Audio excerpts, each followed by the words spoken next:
Assalamualaikum warahmatullahi wabarakatuh. Saya Nurul Komaria, Prodi Sistem Informasi semester 3 Universitas Islam Madura. Saya akan menjelaskan, memaparkan sekilas tentang sebuah buku yang berjudul 7 Kebiasaan yang Efektif bagi Manusia. Yang pertama, sekilas tentang penulisnya. Penulisnya yaitu Stephen R. Covey, seorang penulis buku yang lahir pada tanggal 24 Oktober 1923 di Salt Lake City, Utah, Amerika Serikat. Ia seorang guru manajemen pribadi yang paling berpengaruh pada abad milenium ini. Setelah bukunya sukses, ia mendirikan Covey Leadership Center di tempat kelahirannya. Selain buku ini, beliau juga pernah menerbitkan serangkaian buku lainnya, di antaranya Principle Center Leadership, First Thing First, Living the Seven Habits, dan kemudian yang paling akhir yang diterbitkan yaitu The 8 Habits, From Effectiveness to Greatness. Sekilas tentang bukunya. Dalam buku ini menjelaskan tentang 7 kebiasaan yang baik bagi manusia, di antaranya be proaktif, jadilah lebih proaktif. Jadi lebih proaktif itu maksudnya ya, kita itu jangan menunggu disuruh. Kita itu harus berinisiatif sendiri jika memang itu membutuhkan kita. Jangan harus menunggu disuruh dulu baru mengerjakan, tapi berinisiatiflah untuk mengerjakan hal itu sebelum disuruh. Seperti itu. Yang kedua, begin with the end in mind. Mulai dengan akhir di pikiran, atau disebut kepemimpinan pribadi. Dengan ini, kamu dapat konsentrasi dan mempertimbangkan segala konsekuensinya sebelum bertindak, sehingga dapat produktif dan berhasil. Jadi kita harus membentuk kepemimpinan pribadi dulu sebelum memimpin orang lain. Jadi kita harus memimpin diri kita sendiri dulu. Sehingga nantinya dampaknya kita bisa bertanggung jawab atas apa yang kita lakukan. Yang ketiga, put first thing first, dahulukan yang utama, atau manajemen pribadi untuk mengimplementasikan dan mengelola kebiasaan yang nomor 2, yaitu begin with the end in mind, mulai dengan akhir yang dipikirkan. Yang keempat, think win-win, berpikir menang-menang, atau kepemimpinan antar pribadi, karena sasaran bergantung kepada hubungan dan kerjasama dengan lainnya, maka semua perlu bagian yang adil dan menguntungkan.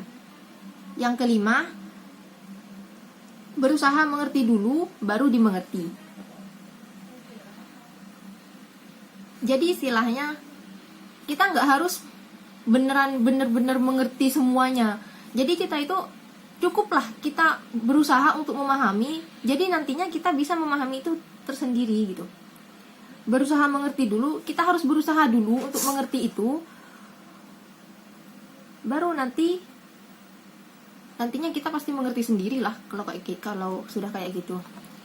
Yang keenam, sinergis. Sinergis itu kerjasama. Jadi kekuatan kerjasama lebih besar dari upaya perbagiannya. Jadi galilah potensi dan kebaikan kontribusi orang lain. Kita itu harus saling bekerja sama, karena namanya juga manusia, makhluk sosial, perlu orang lain. Mengerjakan sesuatu itu pasti perlu orang lain. Jadinya kita harus kuatlah, harus bisalah bekerja sama dengan yang lainnya.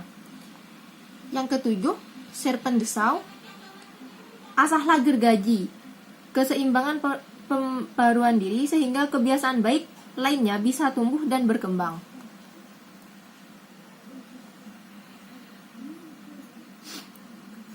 Poin yang kedua, dari ketergantungan ke saling ketergantungan. Di sini saya merangkumnya jadi 2 bagian, yaitu karakter dan kebiasaan. Ada perbedaan tersendiri dari karakter dan kebiasaan. Karakter itu adalah gabungan dari kebiasaan. Merubah kebiasaan memang sulit, tapi bisa dikerjakan dengan komitmen yang sungguh kuat. Yang kedua adalah kebiasaan. Kebiasaan itu adalah sebuah persilangan antara pengetahuan atau knowledge, keahlian, skill, dan keinginan, desire. Jadi kalau karakter itu sesuatu yang tumbuh pada diri kita, tapi tumbuhnya itu karena kita terbiasa gitu. Itu membentuk karakter kita tersendiri. Nah, kalau kebiasaan itu sebuah persilangan antara pengetahuan, keahlian, dan keinginan kita. Poin yang ketiga, etika kepribadian versus etika karakter. Etika kepribadian yaitu suatu keahlian dan teknik. Etika kepribadian. Dalam etika kepribadian, suatu keahlian dan teknik bisa dipelajari dan menjadi citra publik. Dan suatu kepribadian dan sikap bisa berkembang menghasilkan kesuksesan. Sedangkan dalam etika karakter memfokuskan pada menyatukan prinsip-prinsip kehidupan yang efektif kepada salah satu karakter. Dan proses jangka panjang yang mendasari pencapaian hasil sesuai hukum memanen tanaman. Seperti halnya kita menanam tanaman, untuk menumbuhkan karakter seseorang itu kayak kita menanam tanaman, itu perlu prosesnya panjang sebelum kita bisa memetik hasilnya. Yang poin selanjutnya yaitu proaktif dan visi pribadi. Proaktivitas sebagai sifat manusia memberi kita tanggapan terhadap kehidupan milik kita sendiri. Perilaku kita adalah suatu fungsi dari keputusan kita, bukan dari kondisi kita. Kita bisa meletakkan perasaan kita kepada nilai-nilai. Kita memiliki inisiatif dan daya tanggap untuk membuat sesuatu terjadi. Proaktivitas berdiri pada realitas, namun juga mengetahui kita memiliki kekuatan untuk memilih suatu tanggapan positif kepada sekeliling kita. Masalah yang ada pada diri kita ini yang pertama, yaitu kontrol langsung. Masalah yang menyangkut perilaku kita sendiri. Yang kedua, kontrol tidak langsung, masalah menyangkut perilaku orang lain. Yang ketiga, tidak ada kontrol, masalah yang tidak bisa mengerjakan apapun. Nah, kontrol langsung ini bisa langsung diselesaikan melalui kemenangan pribadi dari habit 1, habit 2, dan habit 3.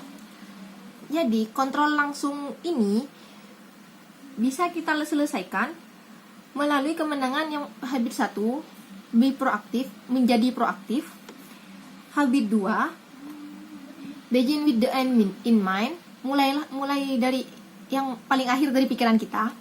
Yang ketiga, put first thing first, mendahulukan yang utama. Nah, sedangkan kontrol tidak langsung ini bisa diselesaikan secara langsung, bisa dipecahkan melalui cara berpengaruh kemenangan publik, yaitu habit 3, put first thing first, dahulukan yang utama. Dengan habit yang kelima, berusaha dulu baru minta dimengerti. Dan habit ke-6, sinergis.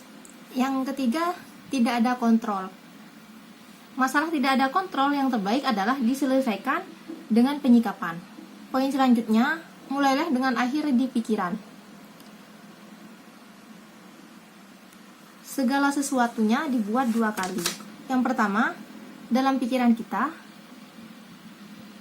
Yang pertama, kita menciptakannya pertama-tama dalam pikiran kita. Dan kemudian kita mengerjakannya secara fisik. Dengan pengendalian dari penciptaan pertama milik kita bisa menulis dan menulis ulang naskah. Dengan demikian, kita bisa melakukan beberapa kontrol dan pertanggungjawaban hasil dan akibatnya. Kita menulis dan mengulang tulisan menggunakan angan-angan dan kata hati kita. 3 aspek besar dari manajemen pribadi dan bisnis. Yang pertama, kepemimpinan. Apa yang ingin kita selesaikan? Dari situ kita bisa memimpin diri kita untuk menyelesaikan apa sih yang ingin kita selesaikan itu gitu. Yang kedua, manajemen. Bagaimana bisa saya selesaikan dengan sebaik-baiknya? Kita harus memanajemen diri kita sendiri, mengatur diri kita sendiri, supaya kita itu nggak asal-asalan gitu. Biar kita itu bisa melaksanakan itu dengan sebaik mungkin gitu. Yang ketiga adalah produktivitas. Mengerjakannya sesuai dengan katanya Peter Drucker dan Warren Bennis, manajemen adalah mengerjakan sesuatu dengan benar. Kepemimpinan adalah mengerjakan kebenaran sesuatu. Jadi seperti itu. Selanjutnya, dahulukan yang utama.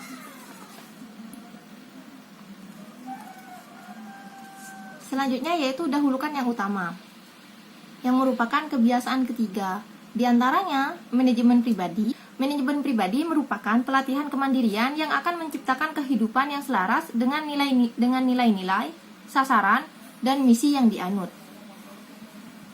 Yang kedua, anugerah manusia yang keempat, yaitu keinginan bebas, yaitu kemampuan untuk membuat keputusan, pilihan, dan bertindak berdasarkan kepada dirinya. Yang selanjutnya yaitu integritas, yaitu kemampuan untuk membuat dan menjaga komitmen kepada diri kita sendiri. Selanjutnya, manajemen waktu. Manajemen waktu adalah keahlian penting untuk memanajemen pribadi. Intisari manajemen waktu adalah mengelola dan melaksanakan prioritas. Metode manajemen waktu yang telah dikembangkan dalam berbagai tahapan ada 3. Yang pertama, catatan dan checklist. Mengenali berbagai kebutuhan waktu. Yang kedua, kalender dan buku agenda. Menjadwalkan acara dan aktivitas. Yang ketiga, memprioritaskan, memperjelas nilai-nilai. Menyatukan perencanaan harian dengan sasaran. Detail dari pendekatan ini adalah memperluas efisiensi yang bisa mengurangi spontanitas dan hubungan dalam hidup. Yang keempat yaitu mengelola diri kita lebih dari pengelolaan waktu. Memfokuskan pada penjagaan dan memperkaya hubungan dan penyelesaian hasil. Dengan begitu merawat keseimbangan produksi versus pengembangan kapasitas produksi. Yang selanjutnya, paradigma saling ketergantungan. Unsur yang sangat penting untuk kita letakkan dalam setiap hubungan adalah bukan apa yang kita katakan atau kerjakan, namun siapakah kita. Jika perkataan dan tindakan kita datang dari teknik hubungan yang dangkal atau etika kepribadian, lebih daripada hati yang terdalam, etika karakter, orang lain akan merasa bahwa itu palsu. Ada 6 deposito utama di mana kita bisa membuat catatan bank emosi. Yang pertama, mengerti individu. Nilai seorang individu menentukan tindakan apa yang akan dihasilkan dalam deposito atau penarikan untuk individu tersebut. Jadi kita harus mengenali dulu karakter individu tersebut. Yang kedua, mengurus hal kecil yang membuat sesuatu yang besar dan yang mengurus hal kecil yang membuat sesuatu yang besar bagi hubungan. Yang ketiga, jagalah komitmen.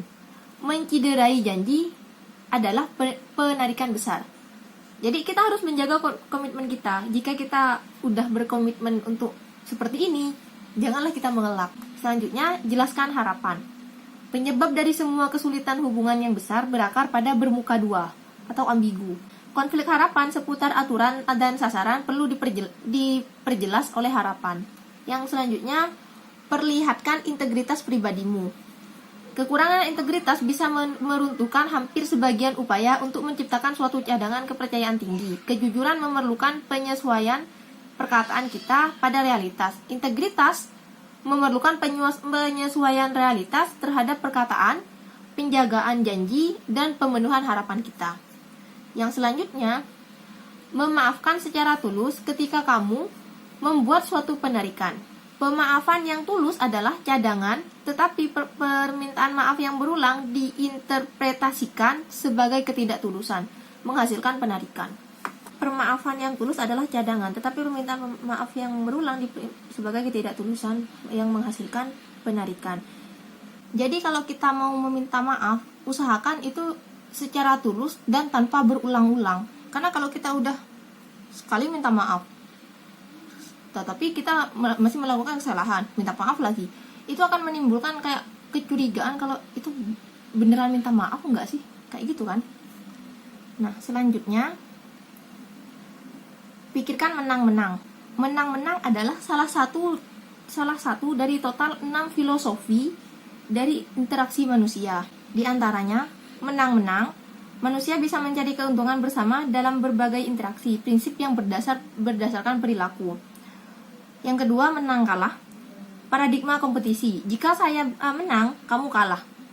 Gaya kepemimpinan adalah diktator. Dalam hubungan ini, jika kedua orang tidak menang, maka keduanya kalah. Yang ketiga, kalah menang, paradigma Durmat. Individu mencari kekuatan dari popularitas didasarkan pada penerimaan gaya penerimaan.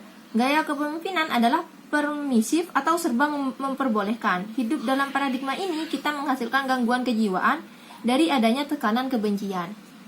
Yang keempat yaitu kalah-kalah. Bila orang menjadi terobsesi dengan membuat yang lain kalah, meskipun dengan biaya miliknya, ini adalah filosofi konflik, permusuhan, perang, atau orang yang sangat bergantung. Jika tidak ada yang menang, menjadi kalah adalah tidak buruk.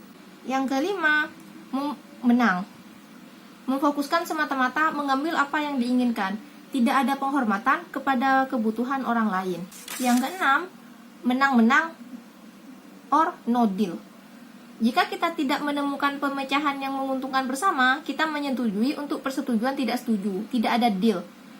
Pendekatan ini sangat realistik pada hubungan awal bisnis atau perusahaan, tidak ada pilihan yang lama. Ada 5 dimensi dari model menang-menang. Yang pertama, karakter. Karakter adalah fondasi menang-menang. Di sini harus ada integritas untuk membangun kepercayaan dalam hubungan dan mendefinisikan kemenangan dalam nilai-nilai pribadi.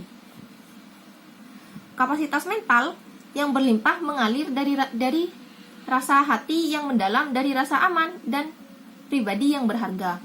Yang kedua, hubungan. Hubungan adalah fokus dalam menang-menang. Energi negatif fokus pada perbedaan pada kepribadian atau posisi perlu dihilangkan. Energi kooperatif fokus pada pengertian dan pemecahan isu yang dibangun. Yang ketiga, persetujuan prestasi atau kerjasama. Mereka menggeser paradigma dari vertikal atasan bawahan menjadi horizontal, partner atau tim. Yang keempat, sistem imbalan. Sistem imbalan adalah elemen kunci dalam model menang atau menang. Membicarakan menang atau menang, namun pada akhirnya memberi imbalan kepada yang menang atau yang kalah. Menghasilkan pengingkaran pada paradigma menang-menang. Jika unjuk kerja menonjol dari beberapa orang diberi imbalan, anggota tim yang lain akan menjadi pecundang. Jika demikian, kembangkan pencapaian secara sasaran individu dan tim yang akan diberi imbalan. Yang kelima, proses.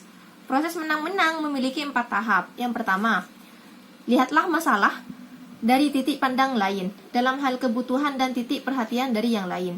Yang kedua, kenali isu dan perhatikan kunci, bukan posisi yang terlibat. Yang ketiga, tentukan hasil apa yang akan membuat solusi diterima sepenuhnya. Yang keempat, kenali pilihan baru untuk meraih hasil tersebut.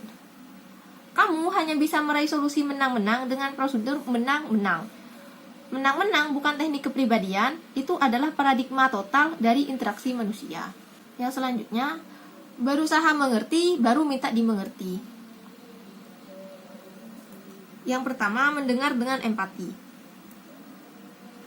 Kunci nyata untuk mempengaruhi adalah sebagai contoh tingkah lakumu, unjuk kerja pribadi harus sebidang dengan penampilan publikmu. Nah, yang pertama, mendengar dengan empati. Mendengar dengan seksama untuk mengetahui kerangka referensi dan perasaan orang lain, kamu mesti mendengar dengan telinga, mata, dan hatimu. Deposito yang sangat bagus untuk catatan bank emosi juga memiliki efek pengobatan dan penyegaran karena memberikan orang hawa psikologis. Sebelum menjadi daya tahan fisik, manusia sangat membutuhkan daya tahan psikologis untuk dimengerti, diteguhkan, disahkan, dan dihargai. Yang kedua, 4 respon autobiografis. Yang pertama, evaluasi, setuju untuk tidak setuju. Namanya juga evaluasi, ada setuju dan ada tidak setuju. Jadi kita harus memilah itu sendiri. Yang kedua, periksa, menanyakan pertanyaan dari kerangka referensimu sendiri. Yang ketiga, advis. Advis itu memberikan konsultasi berdasarkan pengalaman. Yang keempat, interpretasi, yaitu menjelaskan motif dan perilaku berdasarkan motif dan perilakumu sendiri. Yang selanjutnya, keahlian menyangkut 4 tahap pengembangan. Keahlian menyangkut 4 tahap pengembangan. Yang pertama, paling tidak yang efektif adalah isi mimik yang dipelajari dari mendengar aktif dan reflektif, mengulang kembali apa yang dikatakan orang kepada seseorang. Yang kedua, mengatakan dengan cara lain isi adalah lebih efektif tapi tetap terbatasi pada komunikasi verbal. Menaruh artinya orang lain dalam perkataanmu sendiri. Ini adalah pendekatan logis. Yang ketiga, merefleksikan perasaan menyangkut otak kanan level emosi. Yang keempat, mengatakan dengan cara lain isi dan merefleksikan perasaan termasuk kedua dan ketiga, mencoba untuk mengerti kedua sisi komunikasinya dan memberikan hawa psikologis. Selanjutnya, pernyataan emosi memerlukan empati, respon logis, emosional. Anak-anak akan terbuka kepada orang tuanya jika mereka merasa orang tuanya akan mencintainya tanpa syarat, dan akan percaya padanya sesudahnya tanpa pernah mengejeknya. Yang selanjutnya, pengertian dan persepsi. Dengan memahami orang lain, kita belajar paradigmanya melalui bagaimana mereka melihat dunia dan kebutuhannya. Kemudian kita bisa mencoba untuk menyelesaikan perbedaan untuk bekerja sama. Yang selanjutnya, kemudian mencoba untuk dimengerti.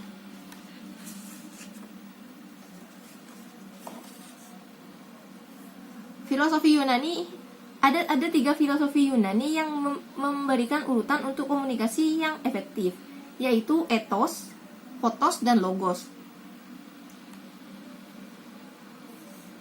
Ethos adalah kredibilitas pribadimu, pathos adalah sisi yang empati, dan logos adalah sisi alasan. Banyak orang langsung menuju sisi logis tanpa dimulai menyusun karakter dan membangun hubungan.